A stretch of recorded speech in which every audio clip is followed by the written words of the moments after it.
Itaalias supervulkaani Campi Flegrei piirkonnas toimus maavärin, mis oli tugevaim kogu vaatluste ajaloos. USA's puhkenud surmav torm on tekitanud vaid 3 päevaga ligi 100 tornaadot. Ja Brasiilias varises tuule surve all kokku 200-aastane linna sümbol. Kuid on veel üks asi, mida elemendid hävitavad kiiremini kui hooneid, teid ja terveid piirkondi. Nad hävitavad meie empaatiavõime. Lisateavet selle ja nädala jooksul 12. kuni 18. märtsini aset leidnud kliimasündmuste kohta leiate allolevast ülevaatest. USA 14.–16. märtsini läbi USA pühkis surmav tormirinne, jättes endast järgi kaose ja hävingu. Ta põhjustas tornaadoid, tolmutorme, tugevaid vihma ja lumesadusid ja metsatulekahjusid, hõlmates tohutuid alasid Californiast Alabamani. 3 päeva jooksul registreeriti Kesk-Läänes ja lõunas 100 tornaadot, mis muutsid terved linnaosad varemeteks. Missourist sai enim kannatada saanud osariik, kus Poplar Bluffis hukkus 12 inimest ja hävis üle 500 kodu.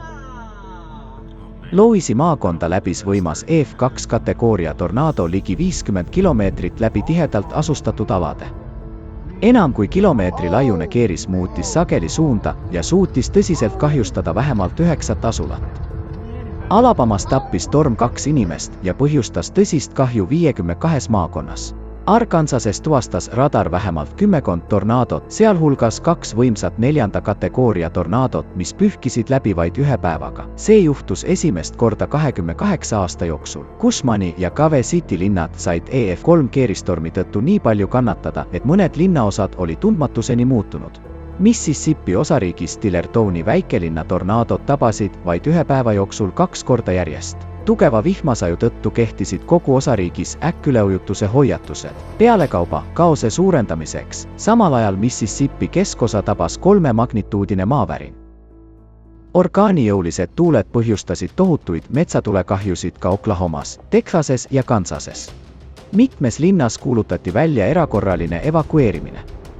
Tulekahju Oklahomas on hävitanud üle 400 kodu, tappes vähemalt 4 ja vigastada üle 140 inimese.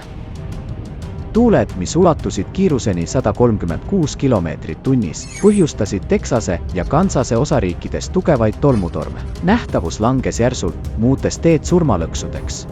Lupoki ja Amarillo piirkonnas juhtus üle 30 liiklusõnnetuse, mis nõudsid 4 inimelu. Ja Kansases maanteel Interstate 70 torm põhjustas tohutu õnnetuse, milles hukkus 8 ja sai vigastada 46 inimest. See torm oli viimaste aastate üks hävitavamaid USA's. Meteoroloogid nimetasid seda kõrge intensiivsusega äärmuslikuks ilmastikunähtuseks. Kui tornaadopuhangud esinevad märtsis ja aprillis, siis seekord võimsad ilmastikunähtused kattusid, muutes need eriti ohtlikuks ning põhjustades massilist hävingut ja vähemalt 42 inimese surma. Peru. Tugevad vihmasajud Peruus on põhjustanud üleujutusi, mudalihkeid ja maalihkeid. Aimaraesi provintsis Apurimatsi piirkonnas 12. märtsil mudavool ujutas üle enam kui 100-meetrise lõigu elutähtsast ookeanidevahelisest maanteest, mis ühendab Peruud Brasiiliaga. Mitut ohtlikku paduvihma üle ootama jäänud auto pühkis võimsa mudavooluga teelt välja. Päästjad üritasid inimesi vedela mudavoolust välja tõmmata. Vähemalt 3 inimest hukkus ja 9 jäi teadmata kadunuks. Samal päeval muutusid piirkonna suurima linna Puno tänavad jõgedeks. Politsei päästis veelõksu jäänud inimesi. 15. märtsil toimus Pasco ja Huanuco vahelisel keskmaanteel maalihe, kates tee rändrahnude ja mudaga. 100 autod jäid blokeeritud ning reisijad olid sunnitud ohtliku lõigu jalgsi ületama. Hispaania. 13. märtsipäeval jättis Torremendo kesklinnas äkiline, kuid võimas torm koos tugevate tuuleilide ja tornaadoga hävingujälje lükkas ümber puid, kõrgepingeliini toe, aiapiirdeid, rebis maha karniise ja isegi varises kokku osa hoonest. Pealtnägijate sõnul möllasid elemendid mitte rohkem kui 10 sekundit, kuid sellest piisas, et tänavaid kaoseks muuta. Elanikud peavad imeks, et polnud inimohvreid.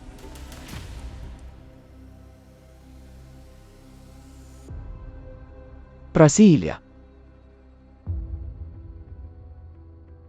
12. märtsil Brasiilia inimesed sattusid taas tihjate meelevalda.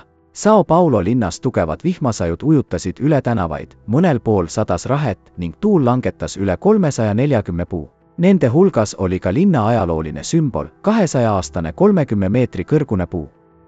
Ilmajaamade poolt registreeritud tuule maksimaalne kiirus jäi alla 63 kilomeetri tunnis, kuid hävingu ulatust hinnates jõudsid eksperdid järeldusele, et linna keskosas ulatusid puhangud üle 100 kilomeetrini tunnis. Ja kahjustuste lokaalne iseloom viitab sellele, et tegemist oli mikropurskega.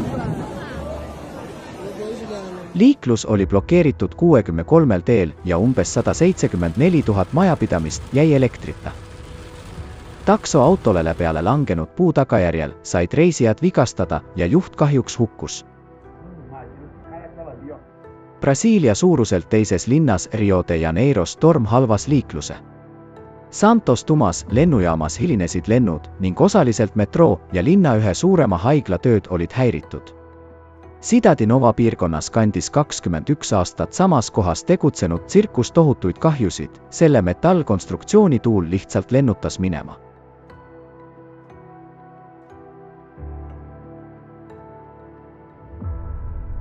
Itaalia. 14.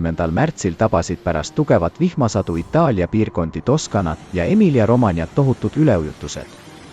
Turismikuurordid olid sõna otseses mõttes vette uppumas. Mugellos sadas maha vähem kui 12 tunniga kuni 110 mm. Firenzes sadas vaid mõne tunniga maha 1 kuu normisademeid. Paljudes linnades kuulutati välja punane häiretase. Haridus- ja avalikud asutused, sealhulgas kuulus Uffisi galerii, on suletud. Mitu väikelinna jäi maalihkete tõttu ära lõigatud. Üle kallaste väljunud jõed uhtusid minema autosid. Emilia-Romagnas Bologna linnavõimud evakueerisid rekordiliste üleujutuste tõttu esimeste korruste elanikke. Ferrara provintsis nähti vähemalt 5 tornaadot, aga ka maha sadanud suured kuni 7 sentimeetrise läbimõõduga rahekivid. 13. märtsi öösel toimus Campi Flegrei supervulkaani piirkonnas umbes 2,5 kilomeetri sügavusel tugev maavärin magnituudiga 4,6. Selle epitsenter asus Pozzuoli linna ja Napoli Bagnoli kvartali vahel. Riikliku geofüüsika ja vulkanoloogia instituudi andmetel see seismiline sündmus oli tugevaim selle piirkonna instrumentaalvaatluste ajaloos. Samal ööl tekkis 44 värinast koosnev seismiline sülem, mille tugevus oli kuni 1,7. Maavärin tõsiselt hirmutas kohalikke, pikka aega stressis olnud elanikke, kes elavad Euroopa suurima supervulkaani kõrval, mis näitab selgeid aktiveerumise märke. Paljud kodanikud otsustasid veeta ülejäänud öö tänaval, ilma oma kodudesse tagasi naasmata. Pozzuolis sai riplae alla kukkumise tõttu vigastada naine. Napolis Bagnolis tuletõrjujad aitasid välja pääseda mitmel inimesel, kes jäid lõksu, kuna sissepääsuuksed olid blokeeritud. Selle maja alumiste korruste elanikud pääsesid välja omal jõul läbi akende. Hoonetelt, sealhulgas Püha Anna kiriku kellatorni osadelt kukkunud praht purustas pargitud autode aknad. Napoli, Pozzuoli ja Bacoli linnades võimud evakueerisid enam kui 300 inimest. Järgmise 2 päeva jooksul, 14. ja 15. märtsil, järgnesid täiendavad maavärinad magnituudiga 3,5 ja 3,9, mis suurendasid ärevust piirkonnas. Väärib märkimist, et 13. märtsil toimunud 4,6 magnituudiga maavärin toimus supervulkaani Campi Flegrei piirkonnas suurenenud maapinna tõusu kiire kasvu taustal. Märtsi keskpaigaks tõus oli jõudnud 30 mm kuus, ületades varasemaid 2024. aasta näitajad 3-kordselt. Rumeenia. 13. märtsil Rumeeniat tabasid tormid koos äikese, tugeva vihma ja tugeva tuulega. Riigi pealinnas Bukarestis tuul juuris välja 61 puud, kahjustades 10 autosid. Javranka ringkonnas hukkus puu maha langemise tagajärjel inimene. Torm rebis Suceava linnaosas kortermajalt katuse ning Satu Marelis tihja paiskas ümber veoauto. Mägistes piirkondades registreeriti üle 183 kilomeetri tunnis tuulepuhanguid. Rahet, mis on praegusel aastaajal äärmiselt ebatavaline nähtus, sadas mitmel pool riigis ja muutis teed liuväljadeks. Brasovi linnas ta kahjustas taimi, rahekivid mõlkisid autode kered ja purustasid autode klaasid. Clui maakonnas lõi välk elumajja, põhjustades tulekahju. Maramureši maakonnas jäi 13 asulat maha langenud puude ja postide tõttu elektrita. Selle numbri lõpetuseks pakume oma lugupeetud vaatajatele mõtisklemiseks järgmise teema. Kliimakatastroofide arv ja raskusaste kasvab jätkuvalt ning loomulikult suureneb ohvrite ja hukkunute arv. Tõsise kataklüsmi üle elanud pealtnägijate arvustuste põhjal on teada, et enamikul juhtudel jäävad inimesed ellu seal, kus on vastastikune abi, kaastunne ja toetus. Üksi elementidele vastu seista on peaaegu et võimatu. Esimestel tundidel ja mõnikord isegi päevadel ei jõua päästeteenistus lihtsalt tragöödia sündmuskohale. Ja siis on ainus lootus neil, kes läheduses on. Kuid tõde on see, et tragöödia ei kutsu alati esile soovitud vastukaja. Meie psüühika töötab nii, et kui üks inimene sureb, tunneme kaastunne. Aga kui me räägime tuhandetest või miljonitest ohvritest, muutub see kuivaks statistikaks ja empaatiat ei tärka. Jääb vaid hirm, mis siis, kui ma ise sattun nende asemele. Mida rohkem katastroofe ja ohvreid näeme, seda vähem tekib kaastunnet ja soovi aidata. Selle asemel kasvab isekus ja soov päästa ainult iseennast. Kui lähiajal midagi ette ei võeta, teadlaste hinnangul arenevad kliimakataklüsmid sedavõrd, et võtavad tohutul hulgal inimelusid. Aga kas me tahame elada maailmas, kus igaüks on iseenda eest? Ja kas me tahame leida end olukorrast, kus kõik riskivad jääda üksi elementidega silmitsi, ümbritsetuna vaenulikest inimestest? See on veel üks kaalukas põhjus tegutseda kohe, et leida väljapääsu kliimakriisist.